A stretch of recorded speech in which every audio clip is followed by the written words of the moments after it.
Witam w podcaście Klątwa Lochiarzy w pierwszej odsłonie serii Na tropie mitów, gdzie będziemy grać w Wesen. Albo jak często zdarza się nam również mówić zupełnie fonetycznie po polsku, Waesen, papierowe RPG wydane przez Free League Publishing. A będziemy zaczynać... Wesen. Może być i Wesen. Będziemy zaczynać od startera z ostatniego Kickstartera Free League, który pozwoli nam rozegrać początek zawiązania współpracy między postaciami graczy.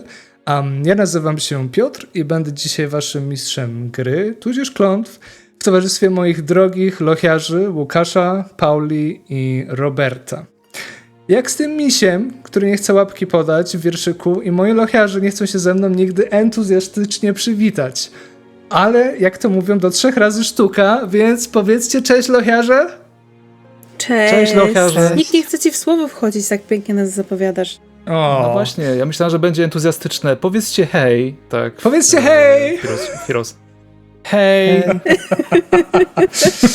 Przepiękny rozjazd. Czyli jednak do 100 sztuka będzie. W 100 odcinku nam się uda pięknie przywitać. Złamię was i będę miał wasz entuzjazm. To wiesz, na razie jesteśmy szeregowymi lochiarzami. Musimy się wyrobić prawda. jeszcze. Tymczasem motywem przewodnim naszej gry są tytułowe Wesen, czyli mityczne byty prosto ze skandynawskiego folkloru. A sama gra jest opisana jako nordycki horror RPG, ale jak to bywa w każdym gatunku, balans i kontrast są najważniejsze, więc nie zabraknie nam momentów pełnych humoru, spokoju, a także romantyzmu. W końcu będziemy odwiedzać XIX wiek. Pomimo tych inspiracji, które płyną z historii, z lokacji, nasza gra będzie odwiedzać wersję fantasy Skandynawii, więc to będzie jak najbardziej nasze, moje i moich graczy wyobrażenie tej rzeczywistości. Bardzo chciałbym już zacząć, ale chciałem również zacząć od rozgrzewki, tak na wszelki wypadek, żebyśmy wszyscy czuli, że mamy w sobie ten dziki entuzjazm. I proste pytanie, co najbardziej zachęciło was do zagrania w Wesen? Łukasz, z któregoś tak bardzo śmiejesz, zaczynasz. Nie chcę być pierwszy. Do tablicy. Co mnie zachęciło do grania w Wesen? Arty. A ja myślę, że przede wszystkim zainspirowały mnie ilustracje, które widziałem w Core Rulebook, czy jakkolwiek się nazywa. Nazwiska ilustratora nie pamiętam, wstyd mi, ale... Johannes Eckelhardt. Takie... Mam nadzieję, że się nie pomyliłem teraz. No właśnie te arty mi się bardzo podobały, bo miały w sobie coś takiego, to już widziałem kiedyś, taki trochę blend, nie wiem, czy był John Bauer, znany ilustrator szwedzki, który właśnie ilustrował ich mitologię. Tam było dużo trolli i jakichś takich fajnych potworków i dzieci zagubionych w lesie. Fajnie tą atmosferę był w stanie oddać. Takiego mrocznego fantasy, ale z drugiej strony jeszcze znalazłem w tej sztuce Egerta znalazłem również... Mała poprawka, oddajmy hołd ilustratorowi Johan Egerkrans. Egerkrans. Widzisz, dlatego nie próbowałem. Nie wiem, czy widzieliście kiedyś Dark Crystal, ale oryginalny z lat 80. Kiedyś w moje ręce trafiła concept book z różnymi artami i właśnie, bo jestem bardzo wrażliwy wizualnie i to bardzo jakoś tak mnie zainspirowało, kiedy zobaczyłem tę książkę. No i przeczytałem sobie tam początek do tego i już byłem hooked w tym klimacie. Wspaniale. Robert? Chyba sam folklor, ale po przejrzeniu tego podręcznika to tam te profesje były bardzo, bardzo ciekawe i inspirujące. No, czyli folklor plus tak, plus profesje w grze. Super. Paula? No, myślę, że nie będę odkrywcza, ale powiem, że też arty zdecydowanie, z racji takiej, że generalnie uwielbiam taki klimat. Taki klimat lekkiego brudu, mroku, mgły, więc też okolica jakby, w której mamy się skupić, to też jest coś, co mnie przyciąga. Też oczywiście w głowie widzę jakieś mgliste lasy i zaginione dzieci i tak dalej, więc jak najbardziej. Może kiedyś uda nam się zagrać w Finlandii, w moim drugim ukochanym kraju, pod słońcem, na tej planecie. To co, zjazd lekarski w Finlandii? W sensie w Finlandii. fajnie by było. A w Finlandii, wybierając tę lokalizację, bo wiem, że jakby gra też umożliwia coś takiego, Oj, prawda? tak. No właśnie. Słuchaj, weźmiemy to pod folklor. uwagę. Folklor, o którym Robert mówi tak samo, z racji takiej, że chyba oboje trochę siedzimy w ogóle w tych folklorach, między innymi słowiańskim. Ja ostatnio zaczęłam wchodzić trochę bardziej w folklor hawajski i cały tam Polinezy i tak dalej. Więc w ogóle chyba folklor i te wszystkie takie wierzenia przedchrześcijańskie. To jest coś, co zawsze mnie do siebie przyciągało i myślę, że będę leciała na takie rzeczy jak po prostu ukochana ćma do światła. Witamy cię, ćmo. A wiemy, że lubisz ćmy, Ale Paula. ponieważ znaczy moja relacja z ćmami to jest właśnie taka relacja ciężka, bo one są piękne, ale się strasznie ich boję. Nie są piękne. Byle się nie chciały przytulać. Zgadzam Są ładniejsze niż motyle dzienne. To prawda, ja się prawda. z tym zgadzam. Ja w ogóle je lubię, ale się ich strasznie boję, bo one trochę latają. Tak, jak nawet takie tłuściutkie, włochate Pasują lubisz? zresztą klimatycznie mam wrażenie, do Wesen, czy Wejsen, więc może dobra analogia. może jest jakiś ćmok wśród Ćmok. tych Wesen. Nasze złote czasy Pathfindera, tak? Ćmok, Oj, tak. z którym Jak walczyliście. ja kocham polskie nazwy. W każdym razie też się zupełnie zgadzam, byłoby miło zajrzeć do Finlandii i na pewno któryś z tajemnic dzieją się w Finlandii, więc kto wie, może na życzenie właśnie Pauli wybierzemy się na jedną z wypraw do Finlandii, jak najbardziej. A ja również powiem, że uwiódł mnie i klimat, i ilustracje, a poza tym ja kocham zaczynać nowe gry. Ponieważ wtedy dochodzi do takiego niesamowitego zjawiska, gdzie ja widzę nieproporcjonalny wzrost poziomu zaangażowania moich graczy, przygotowania. Wiedziałam, że to powiesz. I wtedy mamy ze sobą więcej kontaktu niż przez pół roku. Piszemy często i gęsto, kiedy kształtujecie swoje postaci i nawet czytacie wszystkie materiały i zasoby, które wam wyślę, Ale co się coś w tym rzadko jest. zdarza. Bo przynajmniej z mojej perspektywy to bardzo mnie to pobudza kreatywnie. Zwłaszcza jak mam czas na tę kreatywność i bardzo lubię się zagłębiać w nowe postaci, w nowe światy. Zresztą w ogóle też lubię nowe systemy, lubię z nimi eksperymentować, zwłaszcza, że ja nie muszę ich prowadzić, bo wiadomo, że u mnie z zasadami bywa różnie. Ale tworzenie postaci samo w sobie jest czymś, co ja bardzo lubię.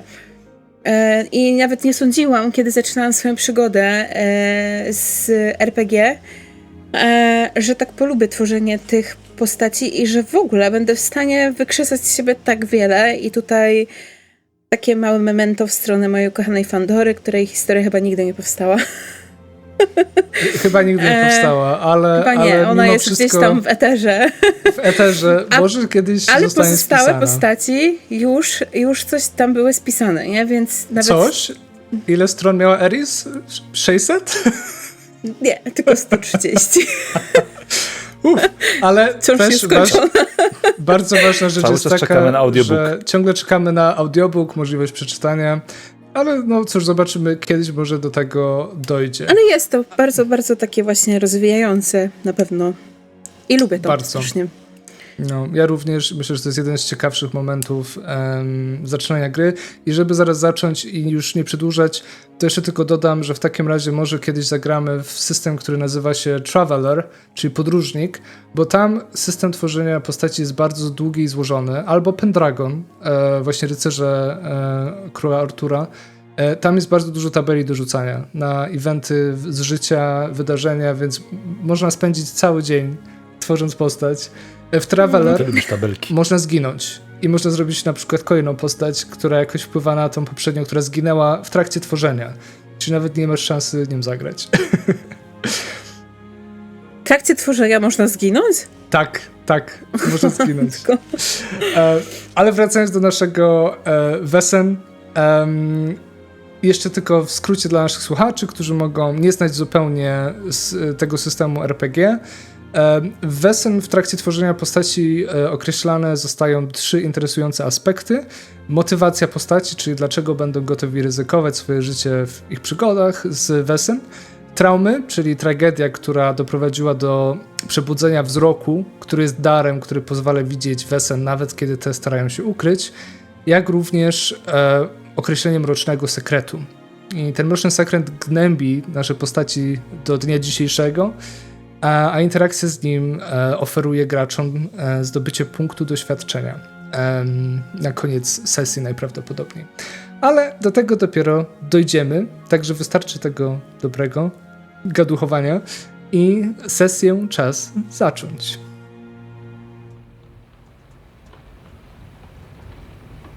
Ciemność, cisza i chłód wypełniają malutki pokoik. Słyszycie szkrobotanie o drewno. Wasze nozdrza uderza smród latryny i zgnilizny. Popiskiwanie zwraca waszą uwagę i w kątach pomieszczenia widzicie futrzaste kształty, które snują się po podłodze. Wygłodniałe szczurze ślepia lśnią w ciemności bladym blaskiem księżyca, wpadającym przez rozszczelnione okiennice. Na łóżku leży postrzępiony brązowy koc, a pod nim porusza się kształt.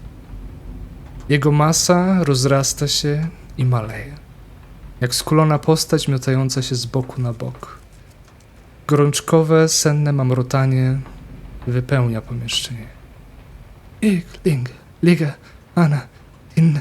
Nagle kształt zrywa się i koc opada.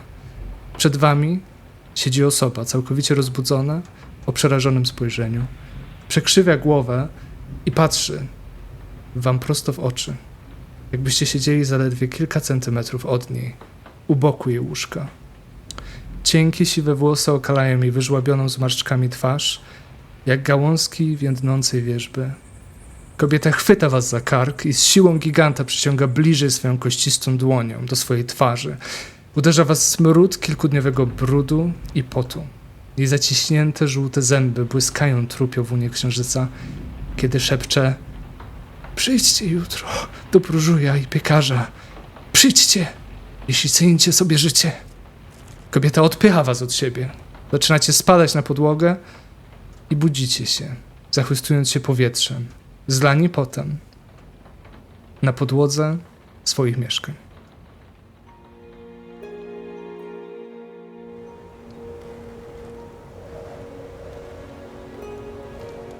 Jest XIX wiek w mitycznej północy, rozciągającej się od Danii przez Norwegię, Szwecję aż po Finlandię. Wy wszyscy żyjecie w środkowej Szwecji, nieco ponad 70 km od Sztokholmu, w mieście Uppsala lub w jego okolicach.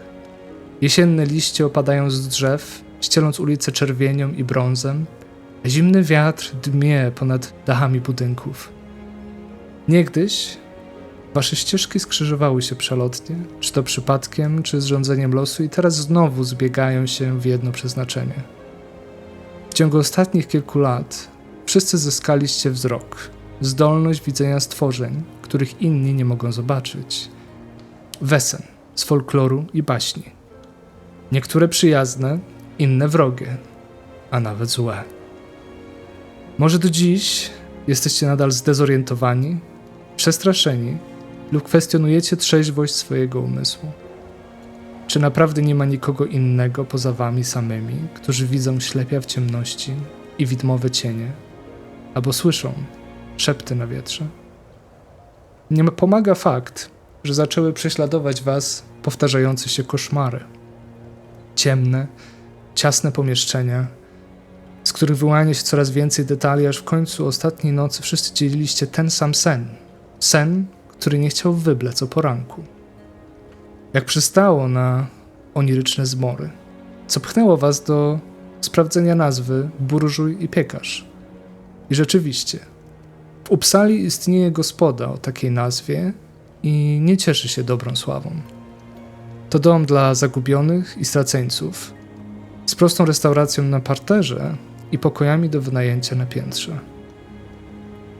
Jest wieczór, a wy przemykacie właśnie każdy z osobna ciemnymi zaułkami przed burżujem i piekarzem, zmierzając do środka, skąd dobywają się głosy, i okropny pisk jak darcie kota. Łukasz, opisz nam proszę, kto staje w drzwiach gospody. W drzwiach gospody, ktokolwiek by patrzył w tym kierunku, to zobaczy mężczyznę w okolicy 30 paru lat. Troszkę przypruszone siwizną skronie, reszta włosów nadal ciemna, a widzielibyście to, bo zdjął właśnie czapkę. Ma na sobie płaszcz z wysokim kołnierzem, który właśnie rozpina i rozgląda się po pomieszczeniu. A na jego twarzy jest dosyć gęsty zarost, niekoniecznie zadbany i przycięty. No i tak badawczo rozgląda się po pomieszczeniu. Wchodzisz do pomieszczenia z barem, małą sceną i tuzinem okrągłych stolików. Czarny dym unosi się z lamp naftowych zbarwionym szkłem, które rzucają długie, błękitne cienie wzdłuż ściany.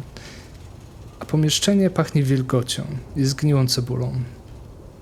Zmęczona, korpulentna Upsalanka, która stoi w drzwiach prowadzących do kuchni, kiwa do ciebie głową na powitanie, po czym wraca do wodzenia wzrokiem za zdezorientowaną kelnerką obsługującą 4 patronów przy różnych stolikach. Niekompetentny skrzypek na scenie z wysoko zadartym nosem szybko okazuje się źródłem darcia kota, kiedy trze smyczkiem po skrzypcach, jak drwal piłą po drewnie. Ole poślę mu nieprzyjemne spojrzenie. Odwróci się w kierunku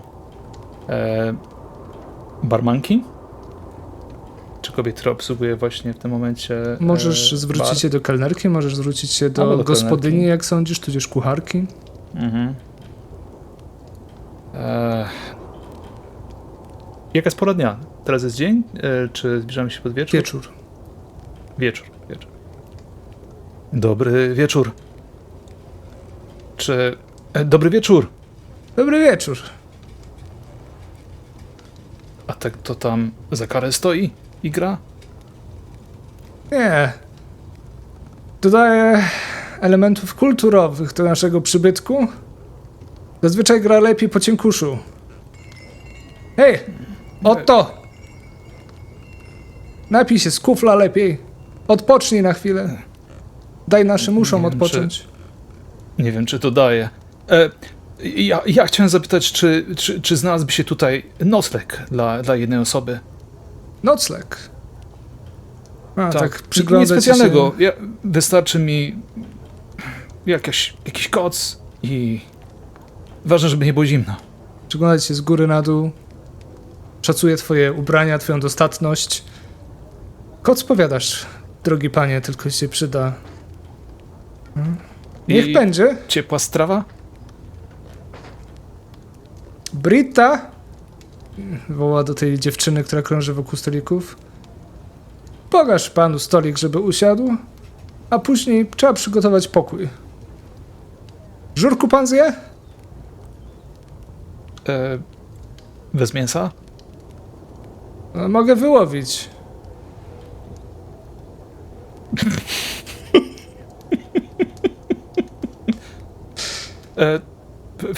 W porządku. Wystarczy, że pani... Tak. To ja sobie usiądę tutaj. Bez mięsa, co oni sobie wyobrażają? I ona się odwraca i idzie do tej kuchni zirytowana. Ty w każdym A razie... jak ma pani na imię? Lotta Eriksson. Ładne imię. Siadam sobie. Dobra, nie podlizuj się, wyłowię ci to. I młoda dziewczyna podchodzi. Proszę, niech pan sobie usiądzie. Ja jestem Britta i jeżeli będzie pan czegoś jeszcze potrzebował, to jak najbardziej przyniosę zaraz. Jak najbardziej. Jeśli nie byłoby to dużym problemem, to jakaś lampka naftowa, żebym mógł coś poczytać przy stoliczku. Dobrze, trochę ich jest, ale mogę przynieść. I ona To ja sobie tu siądę. oddreptuje od ciebie w tym momencie. Natomiast ty rozkładasz się przy tym stoliku. Rozumiem, że masz jakąś gazetę ze sobą, książkę? Nie, mam Ole, bo tak ma na imię moja postać. Siada sobie przy stoliku, znajduje stolik, który niekoniecznie jest w centrum sali, raczej w kącie. Zdejmuje płaszcz, wiesza go na oparciu tego krzesła i torbę, którą miał na swoim ramieniu, również kładzie na podłodze obok tego stolika. I kiedy przed nim na stole pojawi się lampka olejna, to wyciągnie notesik. Notesik, który jest przewiązany. I jeżeli by ktoś przyjrzał się jemu w tym momencie, a nie wiem, czy ktoś by patrzył, to zobaczyłby, że jego ręce lekko drżą. I czy jest to drżenie związane z zimnem, czy z jakiegoś innego powodu? W każdym razie otwiera ten notesik i w pewnym momencie jego ręka się uspokaja i powoli śledzi palcem kolejne rysunki, kolejne zapiski i powtarza dobrze sobie znane spostrzeżenia na temat snów, które prześnił. Pan Jerta? Wizji, których doświadczył. Proszę. I podnosisz oczy i widzisz niską, nieco korpulentną kobietę o błękitnych oczach. Ma długie, proste, blond włosy i usta, które lekko ściska w dzióbek. Pan Jerta, tak? Tak. Dobry wieczór. Jerta, I ona tak. dosiada się do twojego stolika. Chowa swój notesik, chowa swój nowy notesik, zawiązuje wokół niego tasiemkę, którą wcześniej był obwiązany, chowa do kieszonki w spodniach i przygląda się badawczo kobiecie, która wprosiła się przed niego. Ona się opiera o ten stolik swoim ramieniem, drugą rękę wyciąga lekko do przodu i widzisz, że uderza paznokciami o ten stolik, jak ktoś, kto może myśli, może ma w sobie coś, nie chcę powiedzieć, że uwodzicielskiego, tylko bardziej może jakby prowadził jakąś grę. W każdym razie ona się uśmiecha i mówi, nie wiem, co zastanawia mnie bardziej. Co ma w planach jeden z najbardziej pożądanych kawalerów Uppsali? Czy co robi w miejscu takim jak to?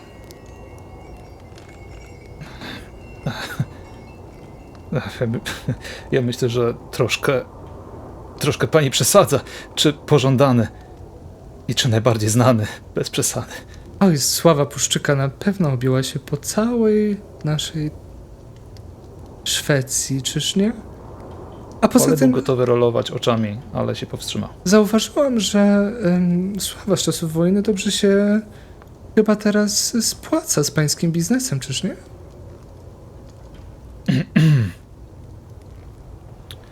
Miło mi, że słyszała pani o moim biznesie, natomiast z kim mam przyjemność? Sigrid Hierta. Ona wyciąga do ciebie dłoń. Ole wyciąga swoją rękę i jego ręka jest całkiem spora, może nawet trochę, jego dłonie są spore, może nawet troszkę za duże, lekko popuchnięte, gdzieś tam gdzieniegdzie pęknięcia na skórze. Ręce kogoś, kto nie boi się pracy fizycznej i bierze jej dłoń, swoją dłoń i delikatnie potrząśnie. Odwzajemnia. Sigrid Hierta? Hierta. Ona odwzajemnia uścisk i słyszysz, jak mówi, ręce kogoś, kto nie boi się ciężkiej pracy fizycznej. Kolejna rzecz, która nie umknęła pani uwadze. Dlaczego mam przyjemność rozmawiania z panią? Kiedy pytasz jej o to, to tobie również nie umknęła jedna ważna rzecz. Sigrid Hierta. To jest znajome imię. To jest o tyle znajome imię, że kiedy zdarzy ci się czytać nową gazetę upsalską, Uppsala Nya Tidning, Sigrid Hierta jest jedną z ich reporterek. Szlak by to trafił, mówi w myślach.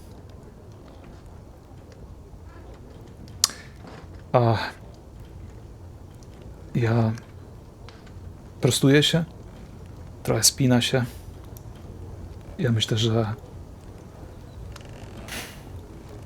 znajdzie pani ciekawsze osoby do rozmawiania. A wydaje mi się, że ja decyduję o tym, kto jest ciekawy do rozmowy, a kto nie.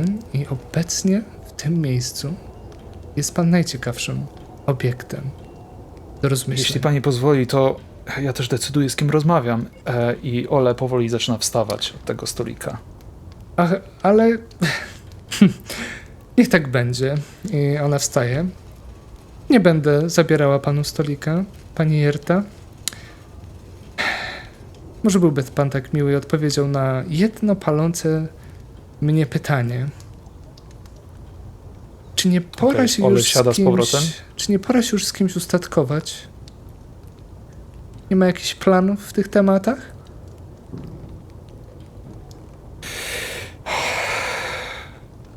Ole prostuje się w krześle. Patrzy na nią spod brwi. A jak tam się mają pani sprawy matrymonialne? Ustatkowała się pani z kimś? Moje sprawy to nie pańska sprawa. W takim razie dziękuję i do widzenia. I ona się odwraca napięcie Oby i nie rychłego. zmierza w kierunku drzwi.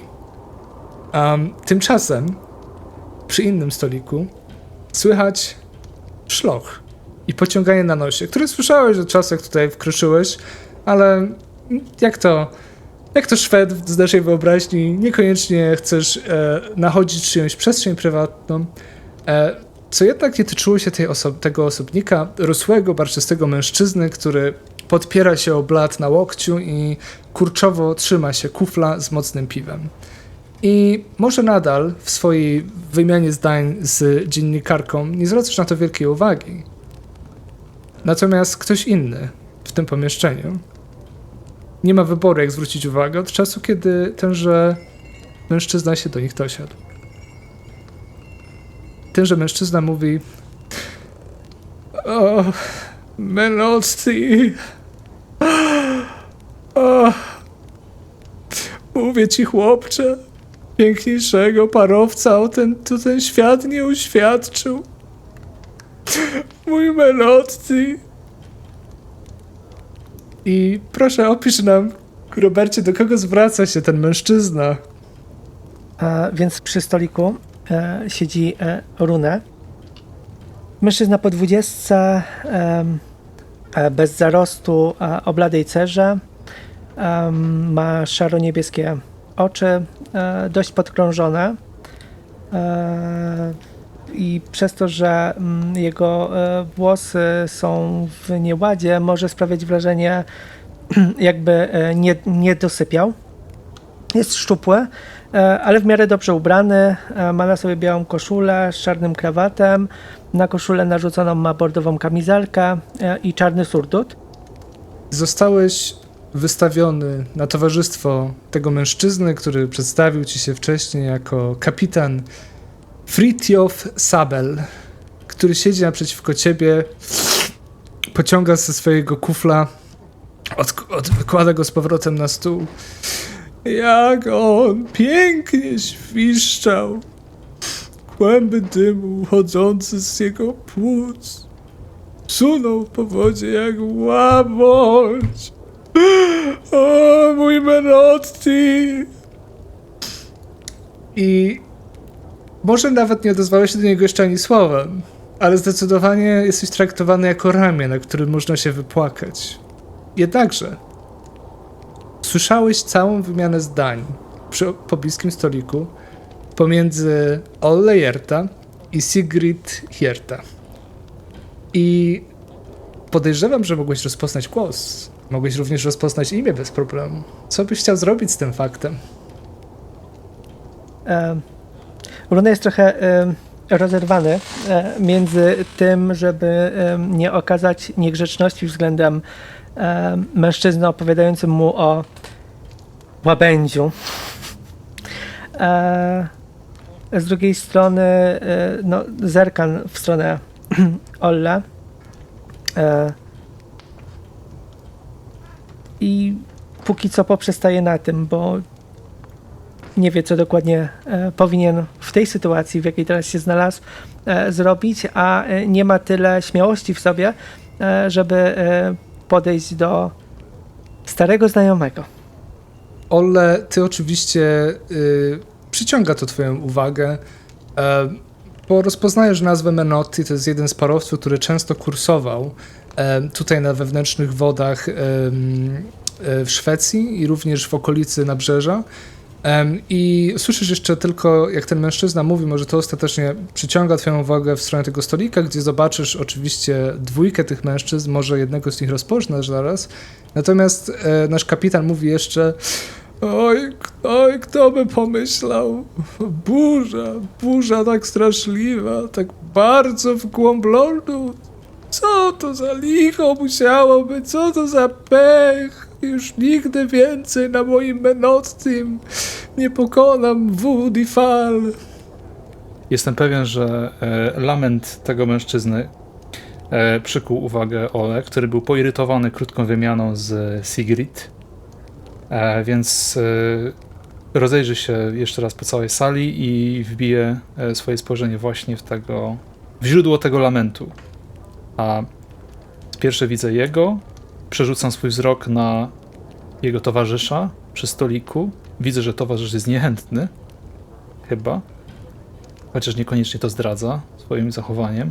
I wtedy uderza mnie, że w tych zmęczonych oczach, w tej szczupłej twarzy i w tym nieładzie na głowie widzę chłopca, którego pamiętam bardzo dobrze, aż za dobrze, który miał na imię Runę. I jestem zaskoczony jego obecnością. Pierwsza rzecz, jaka przechodzi mi przez myśl, to że musiał mnie śledzić, żeby na mnie trafić od tutaj, w tym miejscu. Cóż za przypadek. Nie, musiał mnie śledzić. Ale zaraz jak? Przecież nie widzieliśmy się tak dawno. Czy nadal ma obsesję? Nie, niemożliwe. To jest przypadek. To jest absolutnie przypadek. I przyglądam się tobie jeszcze, Runę, ale kiedy tylko, jeżeli spojrzał w moją stronę, odwrócę wzrok i udam, że ciebie nie zauważyłem. Drzwi burżuja i piekarza otwierają się, puszczając do środka chłodne, późno wieczorne powietrze. Kto pojawia się w tym momencie w drzwiach, Paula? Astrid Alva Havresen, podchodząc do drzwi, gospody, która wydaje jej się, że ma dosyć taką ponurą sławę. Jedyne co o niej pamięta lub słyszała, to że raz pewien profesor filologii, tuż po swoim słynnym rozwodzie, udał się do tej gospody i podobno już nigdy nie wrócił do katedry. Natomiast podobno przesiaduje wciąż w gospodzie w okolicach trzeciego stolika na lewo, więc gdy Astrid, wysoka i smukła kobieta o bladej cerze, niebieskich, wręcz lodowato-niebieskich oczach wchodzi do gospody, swój wzrok w pierwszej kolejności kieruje w lewą stronę i ku jej ogólnemu rozczarowaniu nikogo tam nie dostrzega. Więc w swoich myślach przechodzi nad tym do porządku dziennego i dość niepewnym krokiem, jakby nie wiedziała, czy na pewno chce to zrobić, przekracza ostatecznie próg gospody, unosząc delikatnie swoją długą, ciemnogranatową suknię i zaczyna rozglądać się po gospodzie. Ma włosy bardzo ciemne, upięte w dosyć luźny koks, spod którego gdzieś tam wydostają się kosmyki włosów i nie widać po niej nerwowości, chyba że ktoś by się jej w tym momencie bardzo uważnie przyjrzał, to dostrzegłby, że obraca jeden z pierścieni, jedyny pierścień w zasadzie, który ma na prawej dłoni. Nerwowo obraca go, trochę jakby nie wiedziała, co zrobić właśnie z tymi rękoma teraz. Staje u progu i decyduje się, aby zdjąć z siebie gruby płaszcz z kołnierzem futrzastym i tak nieśmiało rozgląda się, gdzie mogłaby go odwiesić. Znajduje jakiś wieszak, odwiesza go i podchodzi nieśmiało w stronę baru. kiedy właśnie ściągasz z siebie płaszcz i ruszasz w kierunku baru, to mija cię niska kobieta, która przechodzi dość dziarskim krokiem przez tą całą salę do tych płaszczy i widzisz, że ściąga ten płaszcz, zarzuca go sobie na plecy i słyszysz, mnie się będzie pytał, jakie ja mam życie prywatne, może miałbym lepsze życie prywatne, gdyby tylko ktoś się mną zainteresował. I ucieka ci to, ona otwiera drzwi, wychodzi, czujesz znowu chłodne powietrze na swoich policzkach i kierujesz się w stronę baru. I w tym momencie dostrzegasz właśnie podobną scenę. Widzisz kucharkę, która woła, kucharkę, czy już gospodynię podejrzewasz, która woła kelnerkę, żeby wzięła żurek dla stolika. Jednocześnie widzisz mężczyznę, nieopodal stolika trzeciego, który wstał od ze swojego siedzenia i wpatruje się przez pomieszczenie do stolika, gdzie jest dwóch mężczyzn. Jeden, który beczy i ryczy o parowcu, i drugi, który wygląda, jakby czuł się niezwykle z tym niekomfortowo. Co uderza cię w tym momencie, jest fakt, że jednego z nich rozpoznajesz na zasadzie, że może niekoniecznie dawno go widziałaś. Drugiego z nich natomiast rozpoznajesz może jako starszy brat kogoś widziałaś, może młodsza wersja kogoś i do głowy przychodzi ci zdjęcie. Dobrze ci znane zdjęcie, które widziałaś kiedyś. I ten mężczyzna wygląda podobnie. Co chcesz zrobić dalej, Astrid? Astrid zamówiłaby u baru coś na rozgrzanie, jakiś kieliszek wina może. I usiadłaby przy stoliku nieopodal tej trójki, bo zakładam, że mężczyzna, którego rozpoznałam ze zdjęcia, podchodzi do pozostałej dwójki? Tak? Nie wiem. Olle? Nie. Ole jak tylko stał na chwilkę, żeby w ten sposób zakończyć niekomfortową rozmowę z Sigrid, właściwie to próbę wyciśnięcia z niego gorących plotek, to z powrotem zajmuje swoje krzesło, siada i wtedy się rozgląda po sali i właśnie zauważa tego płaczącego, płaczącego kapitana statku. Lamentującego i zauważa lamentującego, tak, i zauważa runę. I wtedy odwraca się i patrzy właściwie przez okno może. Więc Astrid usiadłaby gdzieś w pobliżu, może tak nie do końca czując się pewnie, żeby zagadywać w sumie obce jej osoby, ale na tyle ciekawa, aby mieć ich w zasięgu swojego słuchu i wzroku. Czyli stworzyliście I wyciągnie trójkąt... książkę. Wyciągnie książkę, którą będzie ukradkiem sobie czytać, ale jednak będzie bardzo czujna w nasłuchiwaniu tego, co się dzieje. Okej, czyli powstaje trójkąt introwertyzmu i nikt do nikogo nie podchodzi. I nikt nikogo nie chce poznać. Początek, tak? Zapoznania Cudowny się porządek. postaci, tak? Cieszę się, że wszystkich wprowadziłem.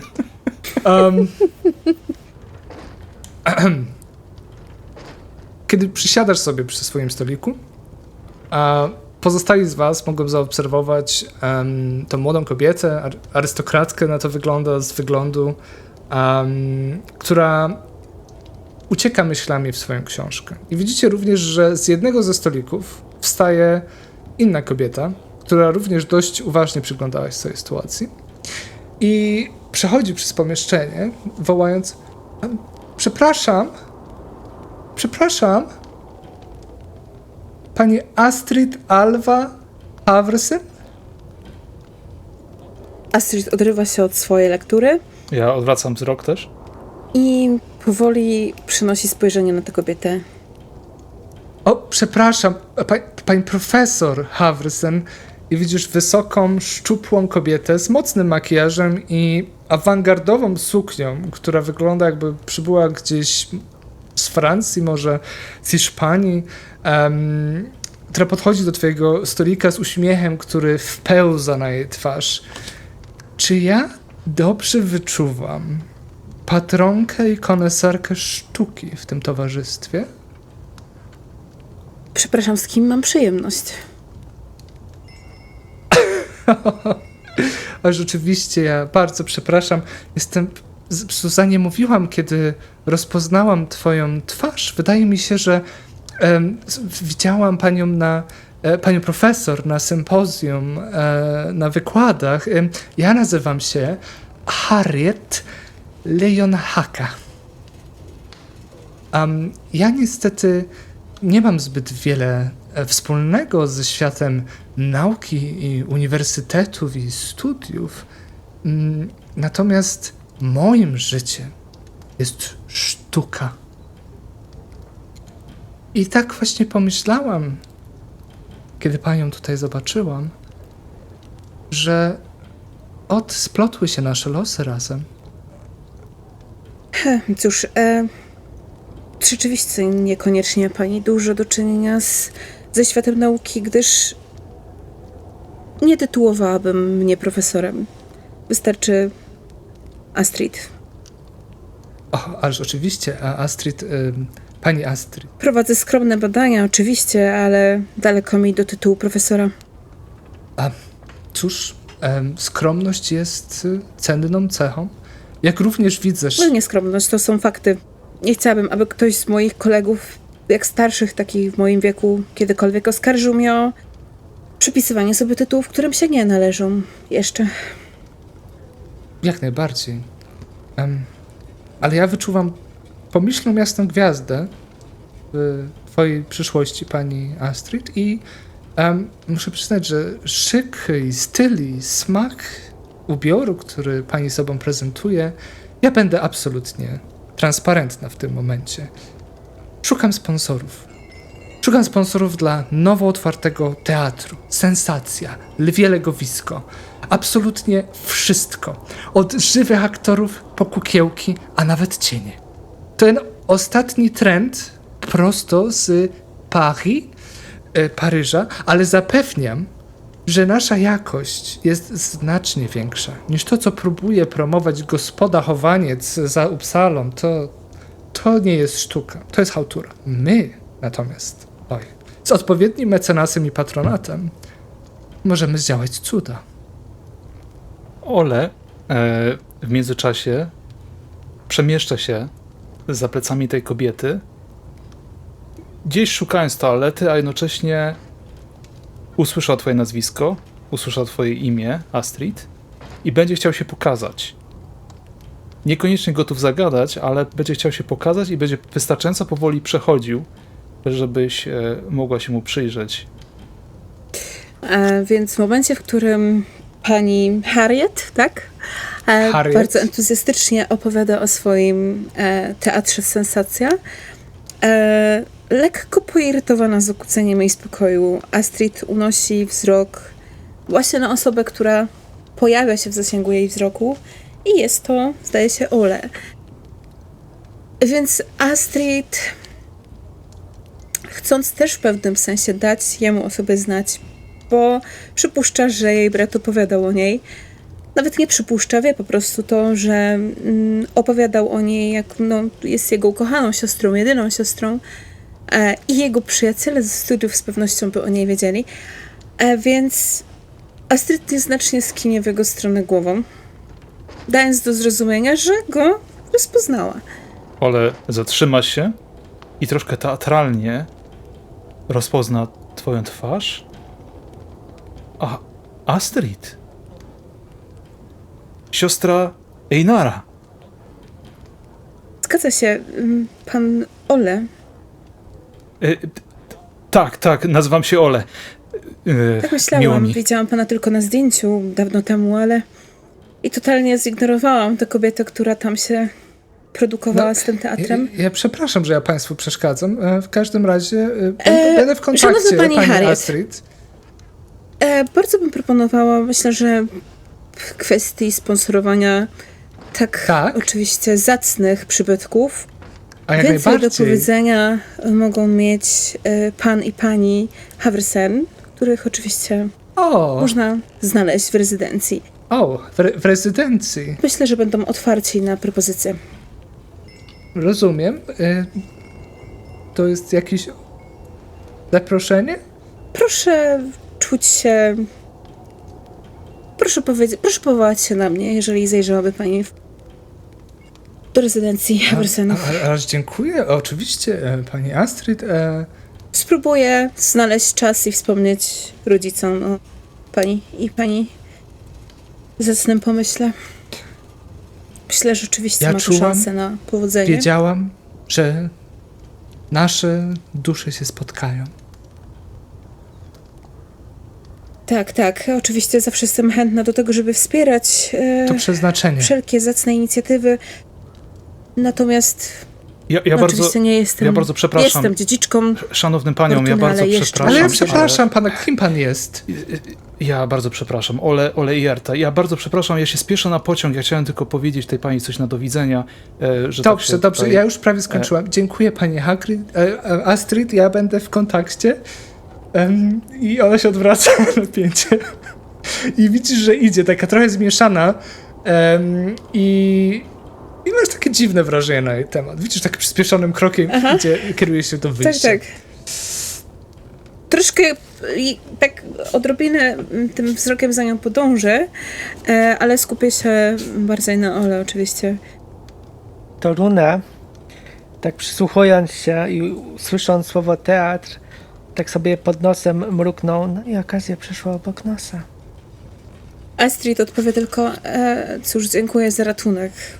Bardzo namolna kobieta, ale Nie ma problemu. powinnam przywyknąć do tego. Chciałaby pani usiąść na chwilkę ze mną? Porozmawialibyśmy. Może... No oczywiście, bardzo proszę, zapraszam. I pokazuję mu ręką Tak, na po- krzesło przed sobą. Tak, siadam i... Astrid, nie pani, bardzo proszę. Nie lubię takich paniowania. Tak. Astrid, miło mi ciebie poznać. W sensie widziałem ciebie wcześniej na zdjęciu. Na zdjęciu, które Einar nosił na piersi. A jesteś ładniejsza niż na tamtym zdjęciu, niż ciebie pamiętam. No, byłam zdecydowanie na pewno dużo młodsza. Ale tak, ja też widziałam ciebie na zdjęciach. Zresztą Einar sporo opowiadał o swoich przyjaciołach ze studiów. Co za zbieg okoliczności, że się tu widzimy. Jak Einar, jak się ma. Całkiem dobrze, radzi sobie. Można by powiedzieć, że robi karierę. I widzisz, że na chwilę Ole wędruje wzrokiem w kierunku tego młodego mężczyzny, 20-latka, który siedział przy stoliku przy lamentującym kapitanie. Trochę czuje się nieswojo. I wraca wzrokiem na ciebie. Ja nie widziałem go już dobrych kilka lat. I mówi, że zdrowy, wszystko w porządku. Tak, oczywiście, jak najbardziej. Został prawnikiem. Tak. Ma dużo dzieci. Zawsze chciał mieć kilkoro synów. Na razie się nie zapowiada. Skupia się na karierze, myśli o tym, aby zostać prokuratorem. Prokurator. No, zawsze uważałem, że miał duże ego, a duże ego się na pewno przyda w tego rodzaju pracy. To prawda, ale ma też serce po odpowiedniej stronie, więc może zdziałać dużo dobrego. Powiedz mu, że o niego pytałem. Jeżeli go zobaczysz niedługo, a drapie się po szyi, trochę jest spięty, znowu wędruje wzrokiem do tego stolika i znowu patrzy na tego chłopaka i wraca do ciebie. No i w zasadzie minęło dużo lat. Ja byłem w wojsku. Chwilę. Poza wojskiem, później znowu w wojsku i teraz prowadzę biznes. Jaki? Można zapytać? Tak, w zasadzie tak. Prowadzę firmę, która zajmuje się produkcją artykułów sanitarnych, między innymi bandaże i woda utleniona i materiały, które można używać w szpitalach, klinikach. Próbuję nawiązać kontakt w armii. Uważam, że tam zawsze brakuje opatrunków. A wiem, co mówię, bo samemu pomagałem w namiocie polowym. I widzisz, Astrid, łatwo jest zabijać, łatwo jest ranić ludzi, a gorzej jest ich leczyć. Gorzej jest leczyć te rany i ja myślę, że powinno być więcej takich, którzy próbują naprawiać, Wiesz, niż zadawać obrażenia. to jest bardzo pocieszające, co mówisz. Zdarzyło mi się usłyszeć kiedyś o pewnym kupcu ze Szwajcarii, który ma całkiem podobne myślenie do ciebie. Henri Dinon?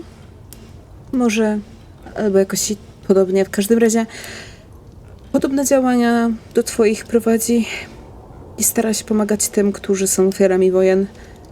Myślę, że to bardzo zacne, godne szacunku. I oczywiście przekażę bratu słowo od ciebie. Widzisz po twarzy Ole, że jest osobą skromną. I kiedy mówisz, że jest to godne podziwu, niekoniecznie czuje się dumny, czy odbiera to jako komplement, a po prostu, wiesz, nie jest osobą łasą na komplementy zdecydowanie. Mhm.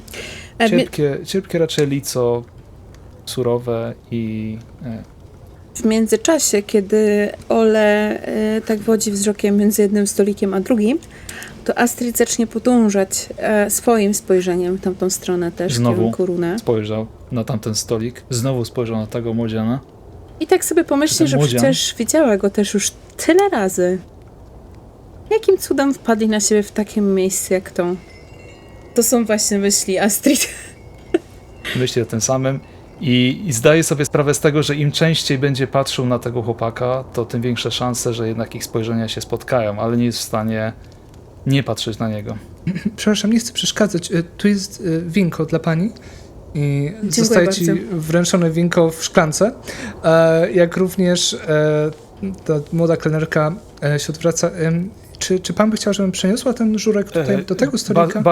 Tak, Ole wstaje, trąca stolik. Ale nie, Cały trzeba. stolik przed Astrid się zatrząsł razem z tym winkiem. Troszkę może się ulało tego wina. Ja bardzo przepraszam, ale ze mnie jest niezdara. Uwaga, wino! Astrid już była w pogotowiu, przepraszam, że wchodzę w słowo, była w pogotowiu, bo wyjęła chusteczkę, którą zawsze nosi przy sobie, żeby tą szklaneczkę przetrzeć chociaż u góry. Troszkę patrzy na to. Na tą szklankę oczywiście. Tak. Jak Olek uniósł głos przepraszając, to zdaje sobie sprawę z tego, że zwrócił na siebie uwagę pewnie na tej sali i znowu mimowolnie pośle spojrzenie w kierunku tego chłopaka, Runę. Czy ich spojrzenia się spotykają? Wasze spojrzenia się spotykają, jak dwa koty, które na siebie wpadły, patrzycie. Ole, widząc Runę, że Runa na niego patrzy, odegra zdziwienie. Runę? To naprawdę ty, Runę? Co ty tu robisz? Co za przypadek? Ty, Astrid, Runę. Menotci! Runę, widząc, że został jednak już rozpoznany, spogląda na tego płaczącego dziadka, kiwa mu tylko głową i nieporadnie, ale próbuje się wysunąć z krzesła i przejść do stolika, przy którym siedzi mężczyzna i kobieta. Przez chwilę się jeszcze waha, skubie fragment rękawa, bierze głęboki oddech i podchodzi do nich. Najpierw spogląda na Olle i tak cicho, mamrocząc w sumie pod nosem, co Olle jest w stanie usłyszeć, mruczy, tak to ja. Potem spogląda na kobietę. Wydaje mu się, że skąd się ją zna, skąd się ją kojarzy. Kiwa jej głową i tak niepewnie pyta się, czy można się do was przysiąść? Zapraszam. My zresztą chyba widzieliśmy się nieraz. Biblioteka i Miło mi. archiwa Upsali? Zdaje się? Trochę, tak, chyba. Miło mi, Astrid Alva Havresen. Mnie również Proszę. poznać panią. Runę, Nie panią, Astrid. Nie, Astrid. Dobrze.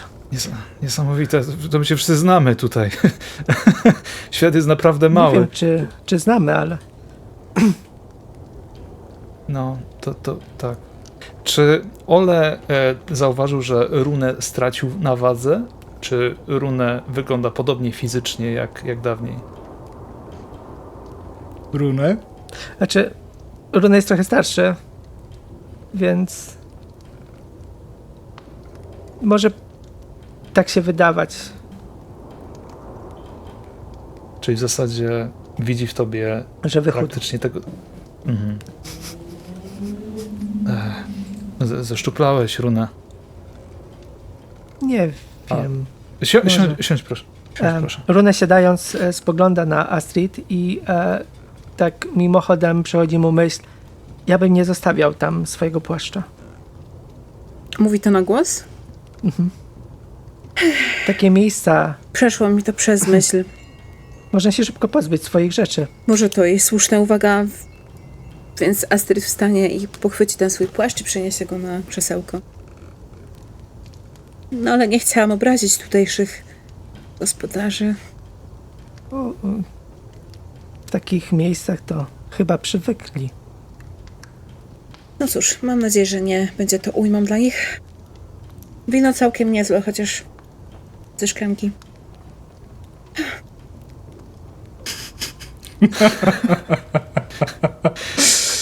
Wino ze szklanki, a w tle Krzysztof Krawczyk, tak? Gdy naśpiewał Elvis Przestań. To był parostatkiem.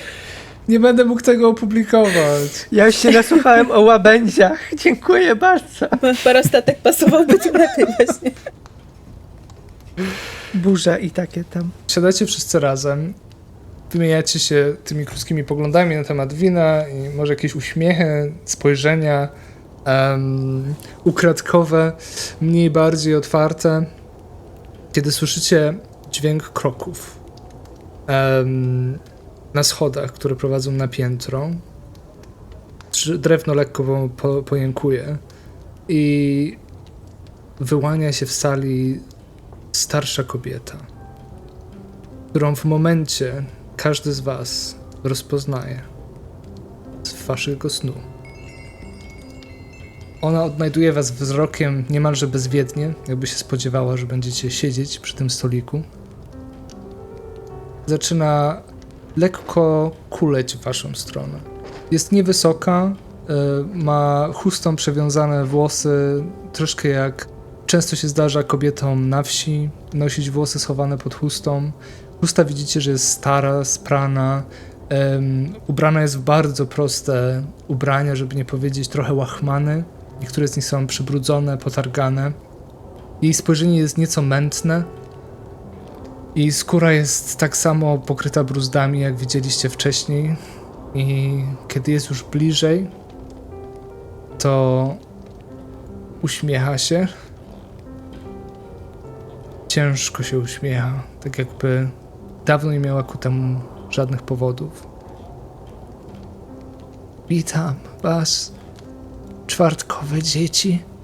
Proszę, nie bądźcie zaalarmowani. Ja również widzę. Rune mimowolnie wstanie z krzesła i stanie jak wryty, przyglądając się kobiecie przez chwilę, a potem patrząc w stół, znaczy wbija wzrok w stół. Astrid z kolei zacznie mimowolnie dotykać szyi, szyi, tutaj skóry w okolicach obojczyka dosyć nerwowo. I blade policzki staną się może bardziej zaróżowione od pewnej ekscytacji, ale też lekkiego strachu całą tą sytuacją i zacznie wodzić wzrokiem pomiędzy wszystkimi, którzy znajdują się obecnie przy stole. Ole patrzy na swoich towarzyszy przy stoliku i widząc ich reakcję, uświadamia sobie, że to jest właśnie powód, dlaczego we trójkę znaleźli się w tym miejscu. Nagle pewne rzeczy, pewne wspomnienia zaczynają układać się w całość, coś związanego z Runę. Nie do końca wie, dlaczego właśnie Astrid, ale wie, że chyba musieli mieć ten sam sen. Proszę, I spogląda na staruszkę. proszę, usiądźmy razem. Macie się czego obawiać.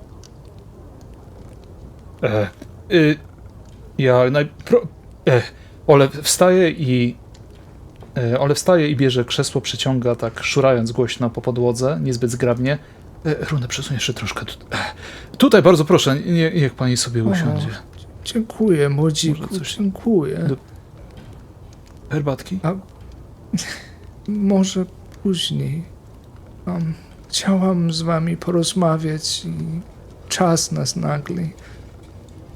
Jestem Linnea Elfeklint i tak jak wy widzę Wesen.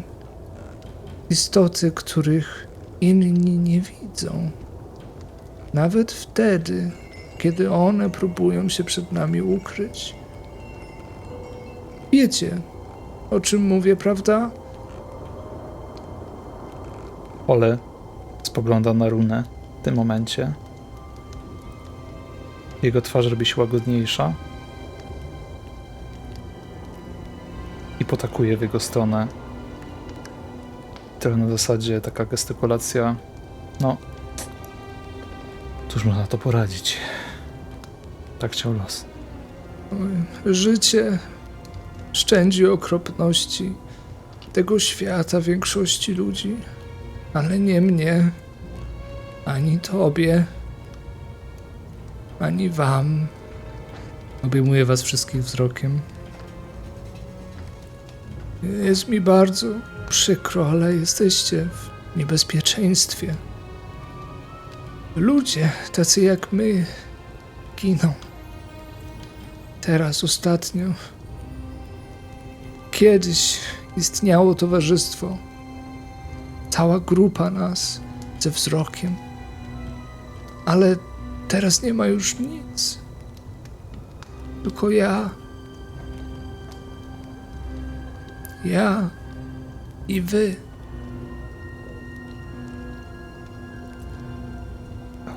Ale ja nie rozumiem, jak ściszę głos. Niekoniecznie chcę, żeby ludzie słyszeli to, o czym rozmawiamy i już się obawiam, że mogli coś usłyszeć. Ej, ale jak giną? Na jakiej zasadzie? Umierają z wiekiem? W jakim sensie giną? Oj, przykro mi, ale nie. Nasza siedziba była tutaj, w Uppsala, w zamku Gildenkreuz. I kiedy zostałam już tylko ja, Manfred, mój dawny narzeczony, namawiał mnie, żebym pozwoliła mu użyć zamku dla jego biznesu. I zabrał go ode mnie.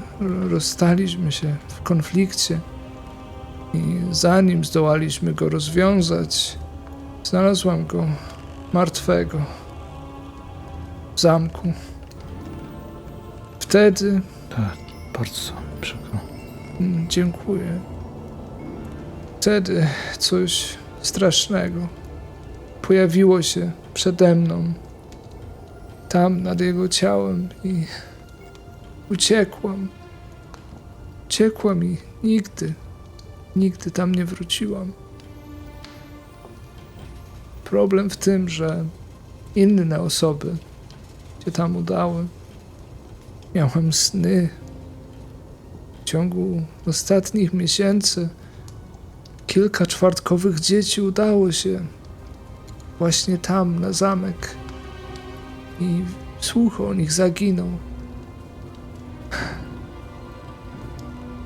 Ja wiem, że nie mam ku temu wielkiego prawa, ale błagam was, udajcie się tam i wygnajcie cokolwiek nęka to miejsce, bo inaczej możecie stracić swoje życie.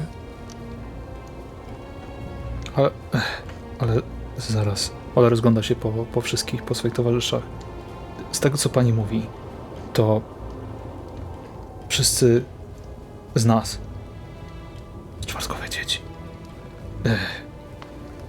mają sny, w których się pani im objawia i później udaje się w to miejsce i tam Nie. spotyka ich jakaś zguba. Ja miałam sny. To jest część mojego daru, chłopcze. Dostrzeganie innych dzieci spod znaku Tora i odwiedzanie ich snów.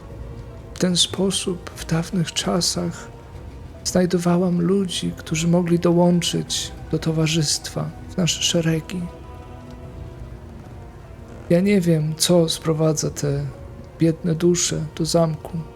Wiem jedynie, że się to dzieje i boję się, że to jest powiązane z tą istotą, z tym bytem, który mnie wtedy przeraził. Pani jest w stanie widzieć mnie na odległość? Nie. Czasem potrafię odwiedzić sny innych. To rozumiem, to tak, trochę lepiej. Ale prawie nigdy tego nie robię, nie martw się. Niekoniecznie chciałbym być podglądany. Twoje sny są bezpieczne ode mnie, ale nie wiem, czy od wszystkich wesen jest wiele i różne typy.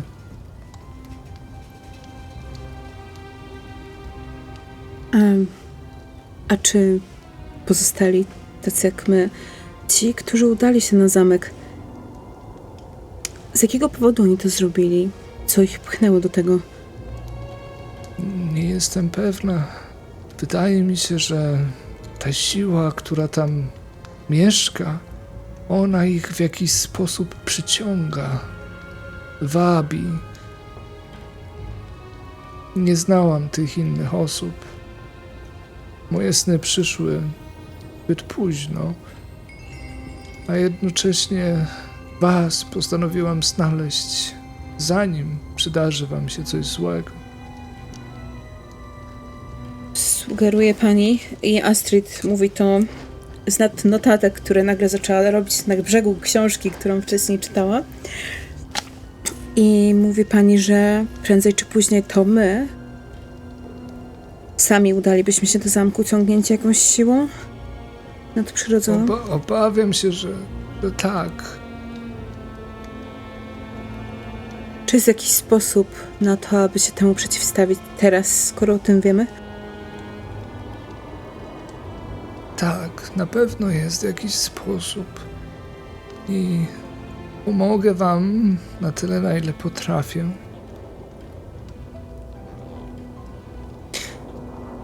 Jeżeli zdecydujecie się tak, młodzieńcze, A czy niesensowniej byłoby po prostu trzymać się od tego z daleka?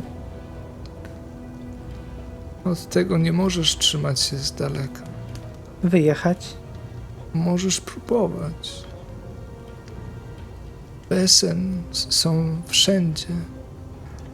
Ten konkretny też?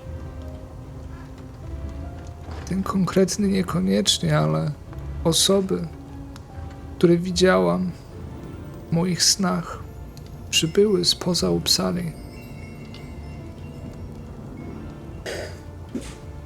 Astrid, czując się nieco pewniej w towarzystwie osób, które dzielą z nią to samo, to co ona przypuszczała, że tyczy się tylko niej samej, zwraca się do Runy, ale też pośrednio do Ale, słowami: widzisz, drogi Runy, jeżeli mogę tak do ciebie mówić, od dłuższego czasu badam Wesen, chociaż nie mówię o tym głośno, bo zarówno w mojej grupie, jak i w ogóle rodzinie i na uniwersytecie niekoniecznie spotyka się to z powszechną akceptacją. Myślę, że zajmuję się bajędami, opowiastkami starych rybaków, ale nie zdałem sobie sprawy z tego, ile w tym jest prawdy, tej przerażającej prawdy. Więc odpowiadając na twoje wcześniejsze pytanie, Runę, czy nie lepiej byłoby wyjechać i unikać tego, muszę się zgodzić z panią Lineą. Myślę, że sam fakt, że widzimy to, co widzimy, jest dowodem na to, że nie jesteśmy w stanie unikać i uciekać przed Wesen. Musimy stawić temu czoło. Prędzej czy później będziemy musieli to zrobić.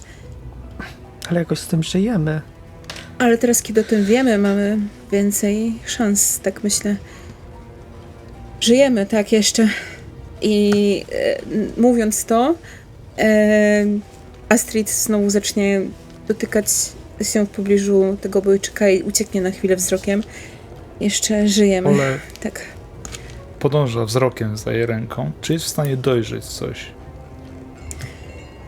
Więc kiedy ona zabierze tą rękę, to będzie widać bardzo cienką, taką wręcz, można by było powiedzieć, nawet srebrzystą pręgę w tym miejscu.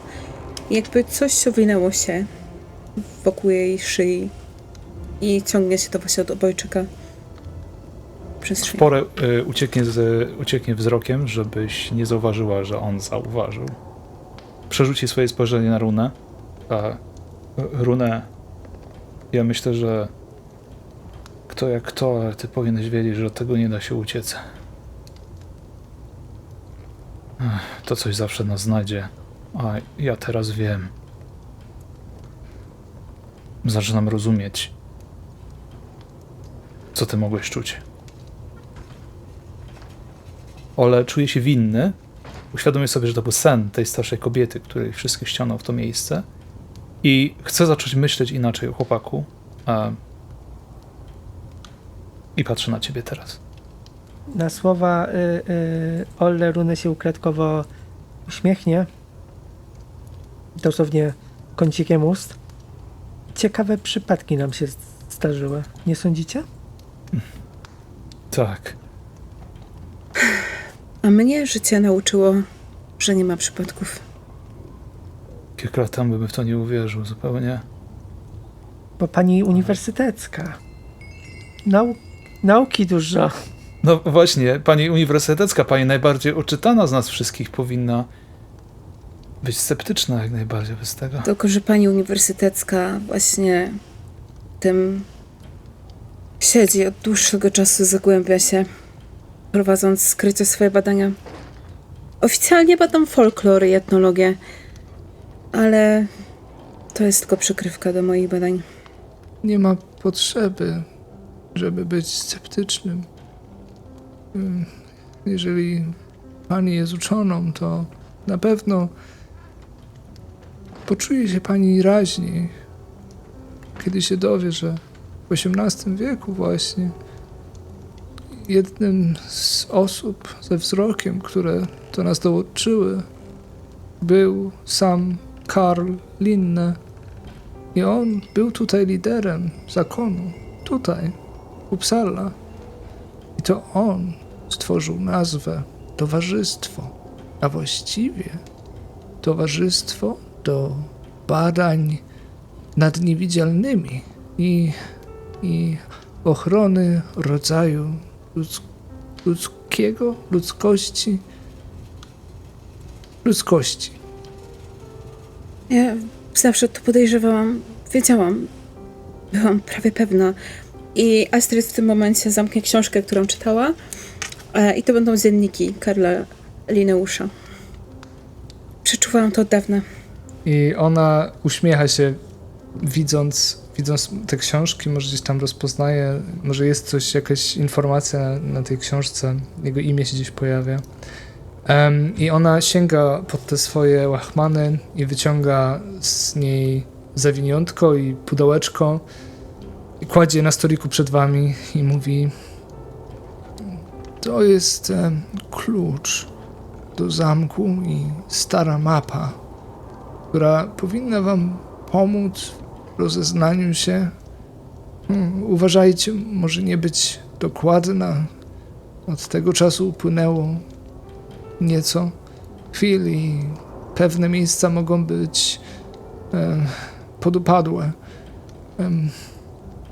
Proszę, wiem, że pytam o dużo, ale idźcie dziś, zanim kolejny biedak zniknie. I jest jeszcze jedna rzecz, której będziecie potrzebować. I tym razem wyciąga i prezentuje księgę, która jest oprawiana w bordową skórę ze złotym malunkiem.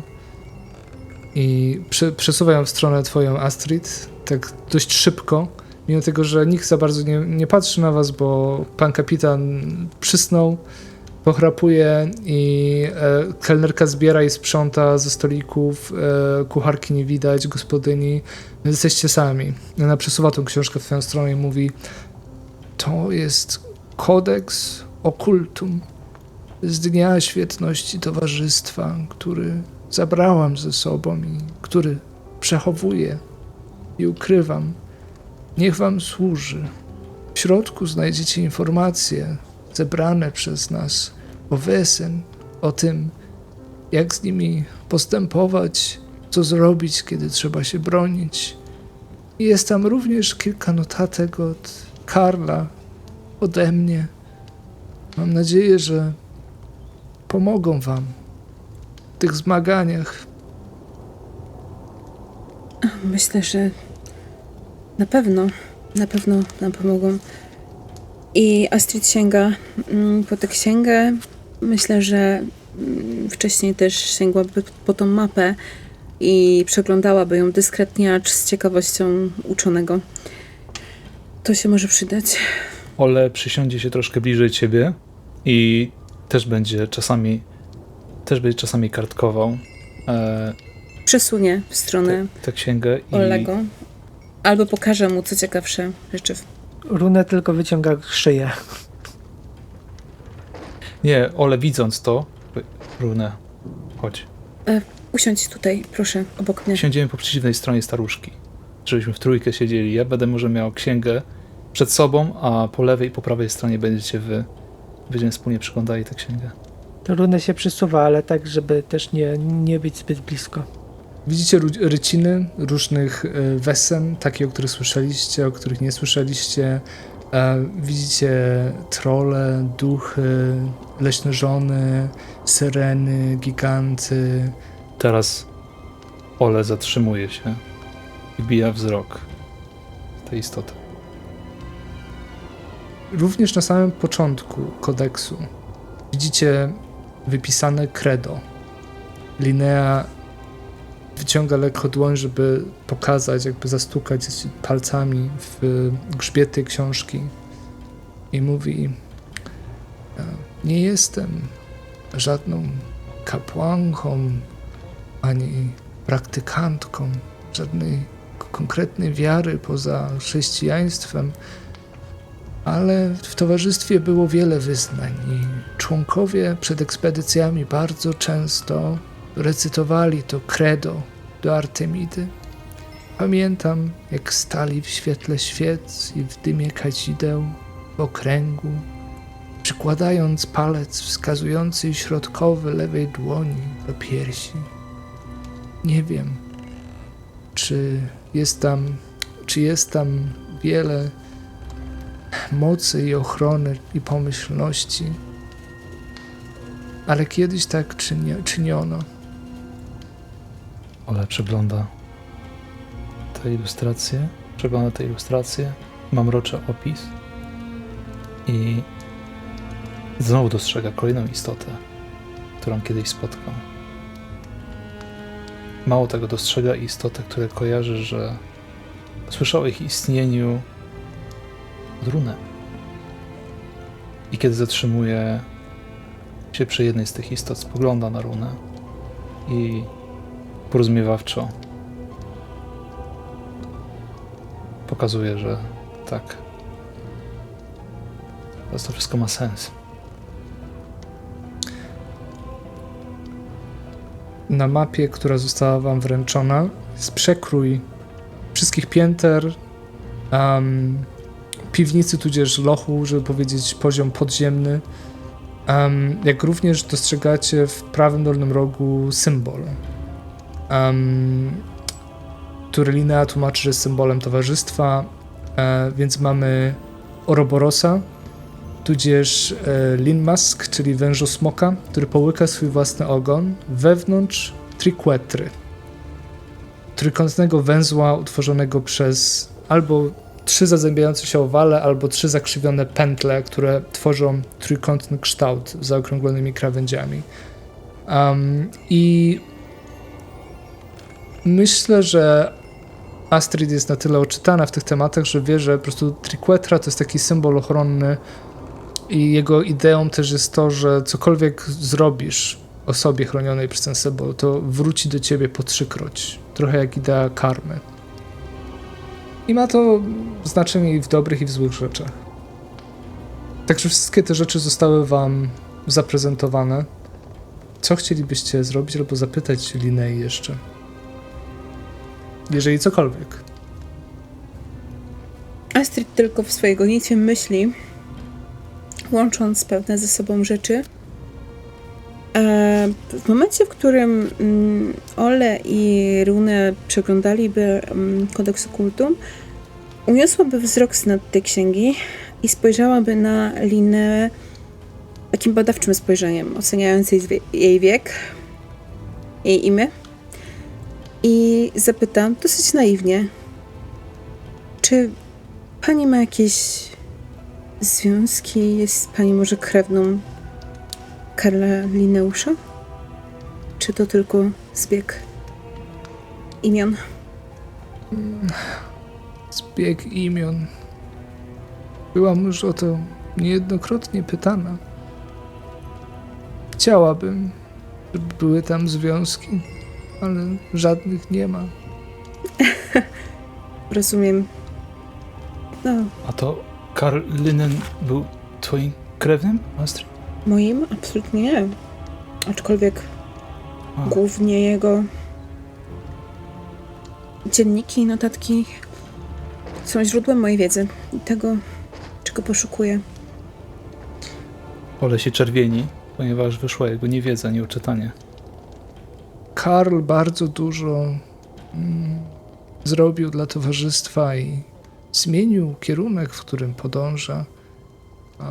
Nie chcę zabierać wam teraz czasu, ale towarzystwo powstało w XVI wieku. Dziewczynka urodziła się w duńskim miasteczku Elsinor na wysepce Salam. Tinne Rasmussen miała wzrok. Pomagała wszystkim z Wesen, swoim ludziom w wiosce, jak współżyć, do czasu, kiedy Kościół oskarżył i skazał ją w procesie czarownic. Wesen pomogły jej uciec, trafiła do Kopenhagi, tam poznała szlachcica. Mats Rosenberg również miał wzrok i razem założyli zakon Artemidy dla studiów nad Wesen. I dlatego Credo ma w sobie przysięgę do świętej Artemidy. Ale od czasu, kiedy Karl dołączył do zakonu, to zmienił sposób, w jaki podchodzi się do Wesen. Owszem, należy bronić ludzi wtedy, kiedy trzeba, ale też dobrze dowiedzieć się rzeczy o Wesen, sposobów, jak można by może współżyć dalej, tak jak kiedyś. Bo Wesen zaczęły atakować ludzi bez prowokacji, a w innych miejscach po prostu znikają bez najmniejszego śladu. Prawie tak jak my, jak towarzystwo. Chce pani Lina, chce pani nam powiedzieć, że Wesen kiedyś były dobre? Że również robiły dobre rzeczy? Wesen są jak ludzie. Niektórzy z nich są przychylni i pomocni i pomagają. Inni mogą szkodzić i paskudzić. Niektóre są również złe. Ja pamiętam historię o Wesen pomagających na farmach przy pororach zwierząt. Takie, które przyprowadzały zbłąkane owce z powrotem do domu albo chroniły ludzi w trakcie zim czy pożarów. I gdyby tutaj było inaczej, to może ten pożar w Uppsali nie byłby taki straszny. A wszystko to robiły za część mleka i zboża z gospodarstw. Kiedyś była symbioza, nawet kiedy ludzie ich nie widzieli, bo na przykład im się nie pokazywały. to jednak ludzie praktykowali stare drogi i tradycje. Ale teraz już tego nie ma. Świat się zmienia. Mamy pociągi parowe, statki parowe, gazowe lampy świecą nam na ulicach. Dużo ludzi opuszcza wieś i trafia tu, do slumsów, szuka szczęścia, wypływa za daleko, daleko za Atlantyk. Wojna również niesie zniszczenie dla Wesen, rewolucje, nowe sposoby myślenia, tak jak tutaj nasza uczona. Wiele uniwersytetów odrzuca istnienie legend. Nie każdy dostrzega prawdę, tak jak Astrid. Bardzo wiele Nie złego w wszystkie- relacji. Przepraszam, że weszłam w słowo, ale chciałam Nie dodać, szkodzi. że bardzo wiele złego w relacji ludzi z Wesen uczynił Kościół. Niestety bardzo dużo złego, to prawda. Ale rzeczy, których się nie rozumie, to się boi. Kiedy się czegoś boi, to bardzo łatwo jest postrzegać to jako złe, albo tego nienawidzić. Ale nie zrozumcie mnie źle. Jesteście w niebezpieczeństwie i Wesen mogą was zabić, mogą zabrać wam życie. Ja nie mam wątpliwości, że mogą być zagrożeniem. I proszę mi wierzyć, ale ja nie wiedziałem za bardzo o ich istnieniu. Nie myślałem o ich istnieniu, więc tym bardziej nie miałem powodu się bać. A jednak doświadczyłem złego z ich strony. Ja myślę, że to dobre Wesen to raczej między bajki należy włożyć. I trzeba patrzeć na nie takie, jakimi teraz są. Przykro mi, bardzo, bardzo mi przykro, młodzieńcze, ale to jest cena, którą my płacimy za wzrok. On budzi się, kiedy życie najbardziej nas doświadcza. Ale patrzy na nią. Widzi jej wiekowe lico. Z tego co zrozumiałem, ona jest dosyć wyniszczona po twarzy. Ona prawda? jest dość wyniszczona, ona jest dość wiekowa.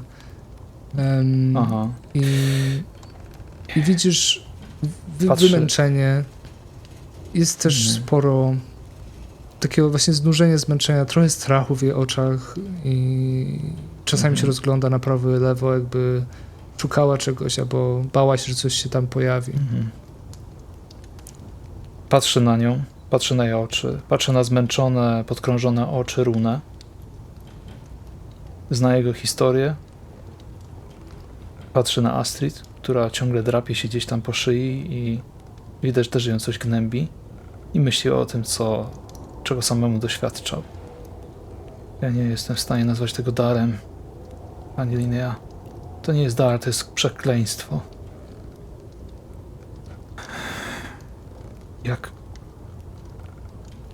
Od jak dawna Pani widzi? Od bardzo dawna. To jest ciężar, ale to jest dar, bo możesz pomóc innym. Tym, którzy nie wiedzą, że coś złego im się dzieje i z jakiego powodu. To nie zawsze jest przekleństwo, ale jest to ciężar i odpowiedzialność. Ale pochyla wzrok. No co jeżeli nas tam znajdą? Nie powinniśmy mieć jakiegoś dowodu na to, że możemy tam być? Czy tam ktoś się jeszcze może zjawić? Zamek Gillencroyd stoi opuszczony. Nikt nie powinien wam wchodzić w drogę poza tym, co tam mieszka. Nikt nie będzie tego Wspaniale. kwestionował. Wspaniale. Czyli nawiedzony zamek. Zamieszkany przez Wesen. Cóż może pójść źle? Macie księgę. Referujcie do niej, niech wam pomoże. Bądźcie ostrożni. Dowiedzcie się, czemu stawiacie czoła, bo wtedy znajdziecie sposoby, jak to zrobić, jak temu stawić czoła i jak rozwiązać problem. Ole się wyprostuje w krześle. No, przynajmniej macie szczęście, bo ktoś z nas potrafi strzelać. Bądź ostrożny, Olle. Dobrze, że potrafisz strzelać, ale nie każda ludzka broń wystarcza. Potrzeba wiedzy zaklętej w księgach, czasem rytuałów, ale zazwyczaj prawdziwym rozwiązaniem problemu jest zidentyfikowanie, co powoduje, że Wesen krzywdzą i atakują. Świat się zmienia i balans został zaburzony. Może one po prostu się bronią przed zmianą. Myślę, że jeżeli tylko udałoby nam się znaleźć tych, którzy zaginęli, żywych lub martwych, to dałoby nam sporo odpowiedzi.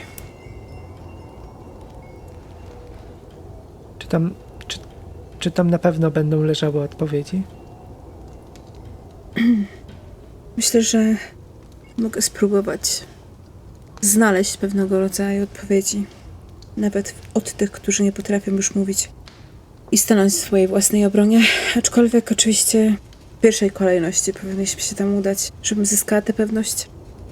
Ja myślę, że jeśli nie strzelbą, to słowem. Jeśli nie nabojem, to słowem. Musimy coś zrobić. Pamiętajcie, Jeżeli jesteście razem.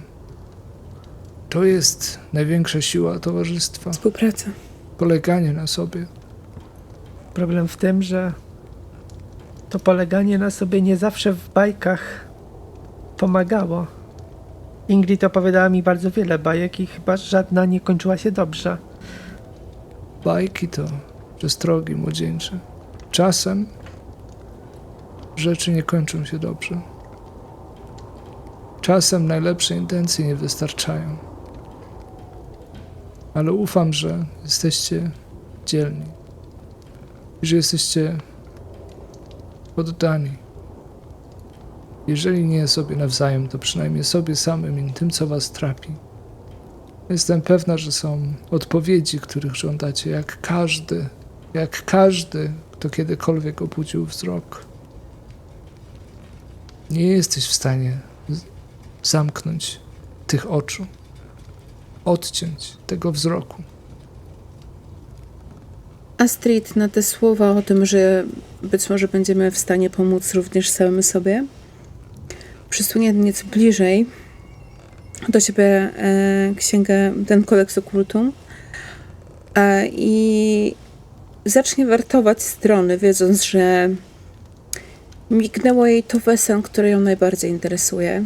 Tylko nie miała czasu za bardzo się na nimi skupić, więc przewertuje kartki i na chwilę zatrzyma się wzrokiem na Syrenie i z takim ciężkim westchnieniem odsunie tę księgę od siebie ponownie i z pewnym postanowieniem też chyba w jej oczach może westchnie i powie: ja myślę, że pani Lina ma rację i fakt, że nie jesteśmy w tym sami i wiemy na dobrą sprawę, co się może wydarzyć, to już mamy pewnego rodzaju przewagę nad tym Wesem, który ściąga tych, którzy mają wzrok do zamku. A im szybciej spróbujemy działać, tym nasze szanse wzrastają, tak mi się wydaje. Z tymi mądrymi słowami Astrid wyruszacie w kierunku zamku. krocząc mdło oświetlonymi uliczkami.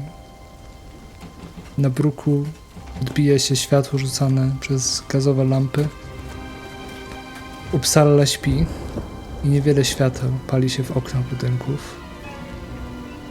Tu i ówdzie widzicie świeżo wzniesione kamienice i ruiny, które pozostały jeszcze po niedawnej pożodze, która strawiła część miasta, część jego populacji. I stukot waszych obcasów odbija się echem pośród tej nocnej pustki. Uppsalski azyl majaczy złowrogo po drugiej stronie rzeki Firys. Szpital uniwersytecki, gmach uniwersytetu z jego kampusem. Przemierzacie też uboższe dzielnice, ciasne zaułki, które wiją się między szeregiem ruder, gdzie rodziny każdego dnia walczą o to, by mieć co włożyć do garnka.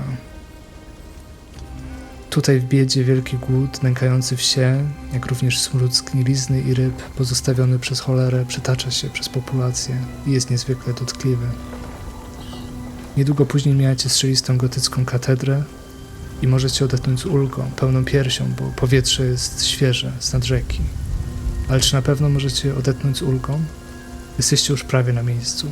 3 przecznice dalej opuszczacie ulicę Linne i dostrzegacie ogromne, podupadłe stare zamczysko, które w ciszy oczekuje na wasze przybycie. I co stanie się na zamku, dowiemy się następnym razem. Dziękuję wam pięknie za sesję, moi drodzy. Też dziękujemy. Dzięki.